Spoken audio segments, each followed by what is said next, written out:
Hi everyone. I was asked to give a short video on a problem that we saw in the industry in the field for wastewater and how we helped solve it. We were called by a major steel bearing manufacturer who was facing zinc removal issues in their wastewater stream. When we went to see their wastewater system, they were using 4 different chemicals. They were using a ferric chloride, a calcium chloride, a sodium sulfide, and an anionic flocculant. Using these 4 chemicals and with pH adjustment, they were still not meeting their zinc discharge limit of 1.6.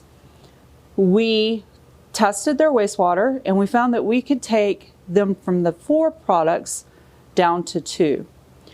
They were very excited to hear this because while using calcium chloride and ferric chloride, they produced 20 metric tons of sludge every 2 weeks that was considered hazardous and had to be hauled off. And they were seeing a lot of scale buildup in their piping and in their pumps to the point where they were having to stop the wastewater system, which in turn stopped manufacturing processes, replace all the piping in their wastewater system, and replace all the pumps that would be clogged from the scale buildup. So we went in with AquaPure Cal 76, which is a proprietary blended aluminum-based coagulant, and we demonstrated that dosing it anywhere from half a mil to a gallon to 5 mils per gallon would get their zinc removal 98% removed. And we were consistently, with bench testing, hitting at 0.1 or lower on their effluent for their zinc. So we then scaled that up to a plant-wide pilot test where we took the ferric chloride and the calcium chloride and the sodium sulfide offline.